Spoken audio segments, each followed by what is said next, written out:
आणि सर्व मी नाव घेत नाही,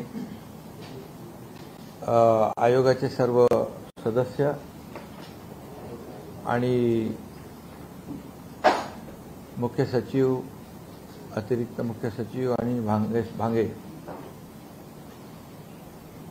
सर्वप्रथम मी सगळ्यांना आपल्याला मनापासून धन्यवाद देतो. आपल्या सगळ्यांचे आभारही मानतो. याचं कारण एवढ्या जलद गतीने एवढा मोठा सर्वे आपण पूर्ण केला. मराठा समाजाचं शैक्षणिक आणि सामाजिक आर्थिक मागासलेपण तपासण्यासाठी राज्य शासनाने राज्य मागास वर्गाला टर्म्स ऑफ रेफरन्स दिला होता आणि त्याप्रमाणे राज्य मागास वर्ग आयोगाने अतिशय वार फुटिंगवर, मी म्हणेन डे नाईट काम केलं आणि जवळपास यामध्ये 3.5 ते 4 लाख लोक डे नाईट काम करत होते. आणि आपल्याला यामध्ये अनेक लोकांनी मदत केली, जे यापूर्वी देखील देवेंद्र फडणवीसजी मुख्यमंत्री असताना जे मराठा समाजाला आरक्षण दिलं होतं आणि ते सुप्रीम कोर्टात टिकलं होतं, हायकोर्टामध्ये आणि दुर्दैवाने सुप्रीम कोर्टामध्ये ते रद्द झालं. पण हायकोर्टामध्ये जे आणि मराठा समाजाला आरक्षण देण्यासंदर्भात ज्यांनी त्यावेळेस सहकार्य केलं होतं, या सगळ्यांची मदत आपल्याला या कामामध्ये मिळाली.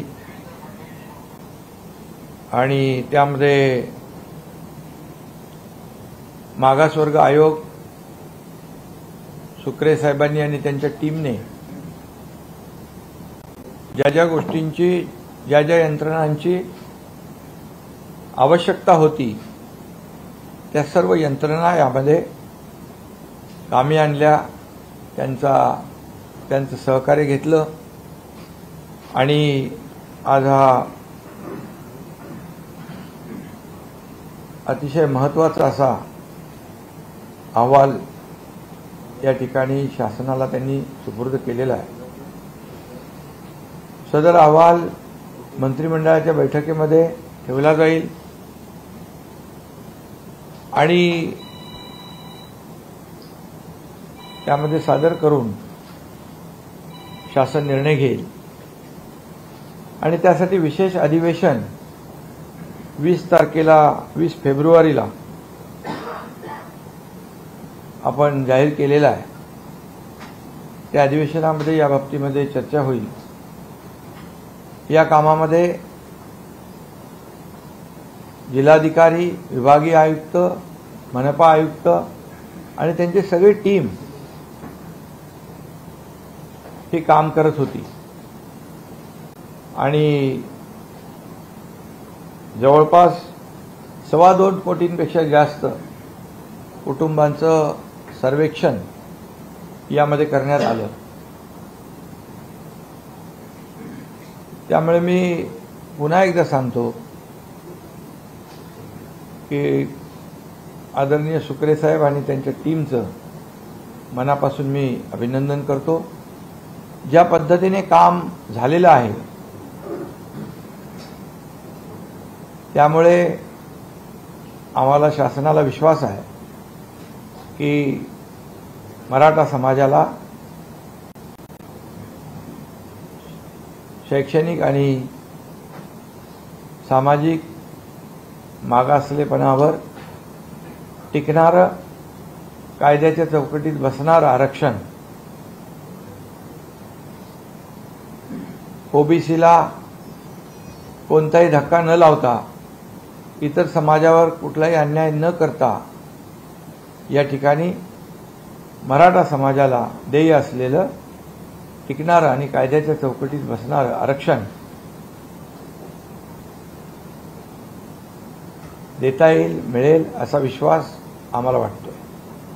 त्यामुळे मी पुन्हा एकदा आपल्या सगळ्यांना मनापासून आज जास्त बोलणं या ठिकाणी उचित नाही। आपण आम्हाला अहवाल दिलेला आहे, सुपूर्द केला आहे, त्यासाठी खूप आपण सगळ्यांनी मेहनत परिश्रम घेतलेले आहेत आणि त्यामुळे मी पुन्हा एकदा शासनाच्या वतीने मनापासून आपल्याला धन्यवाद देतो।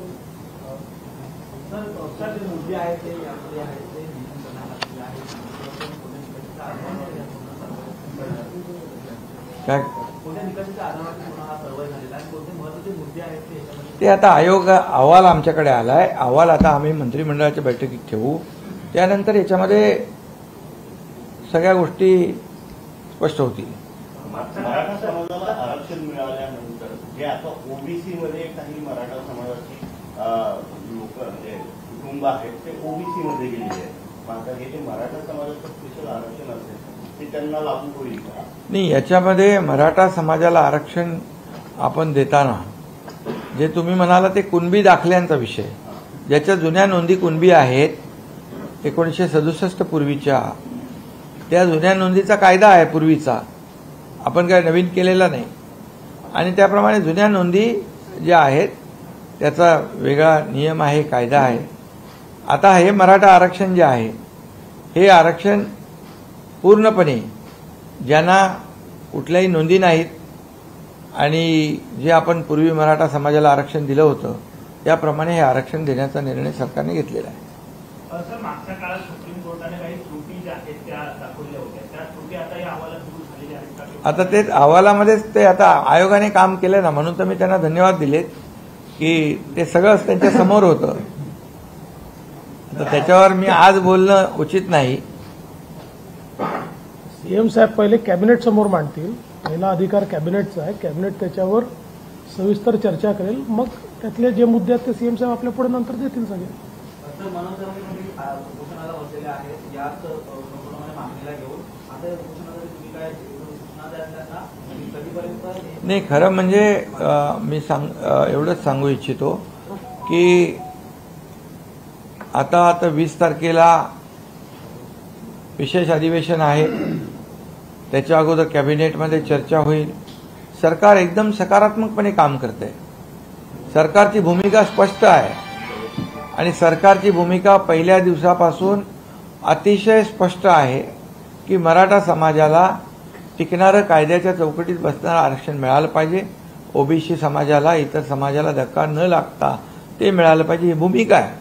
आणि त्याप्रमाणे ज्या जुन्या कुणबी नोंदी तपासण्याचं काम देखील आंदोलकांच्या मागणीनुसार केलं, जस्टिस शिंदे कमिटी अपॉइंट केली आणि त्याप्रमाणे कुणबी नोंदी देखील सापडल्या, त्यांना प्रमाणपत्रही त्या ठिकाणी देण्याचं काम सुरू केलं होतं आणि त्यामुळे एक सकारात्मक सरकार असताना आंदोलनाची भूमिका घेणं मला वाटतं उचित नाही आणि त्यामुळे त्यांनी आंदोलन देखील मागं घेतलं पाहिजे। आज जेव्हा काही त्याच्यामध्ये अडथळे होते, काही बाबी अस्पष्ट होत्या अगोदरच्या GR मध्ये, त्या देखील आम्ही सुटसुटीत सुलभपणे दाखले कसे मिळतील ज्यांच्या कुणबी नोंदी जुन्या आहेत त्यांना।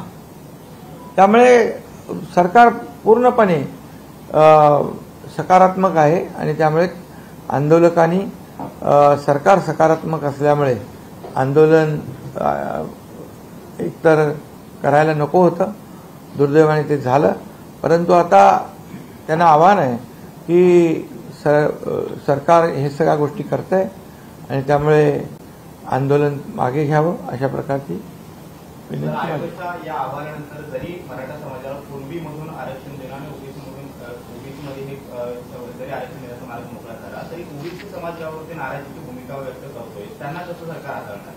नाही, यामध्ये मी पहिल्यांदाच सांगितलं की सरकारची भूमिका कुठल्याही समाजाचं आरक्षण काढून दुसऱ्या समाजाला देण्याची भूमिका नाही। ही भूमिका अगदी पहिल्या दिवसापासून आम्ही मांडतोय आणि जे काय आम्ही निर्णय घेतोय ते कुठलेही निर्णय इतर समाजावर अन्याय होऊन मराठा समाजाला न्याय देण्याचं काम त्या ह्याच्यातून होईल असं कुठलंही आम्ही, शेवटी सगळे समाज आम्हाला एकच आहे, एक समान आहे. त्यामुळे ही भूमिका सरकारची पहिल्या दिवसापासून स्पष्ट आहे. आणि काही ओबीसी नेत्यांनी बघितलं, ते नोटिफिकेशन पाहिलं आणि त्याच्यामध्ये त्यांनी पाहिल्यानंतर त्यांनी भूमिका सकारात्मक स्पष्ट केलेली आहे. त्यामुळे आणखी ज्यांचा काही गैरसमज असेल तोही दूर होईल. धन्यवाद.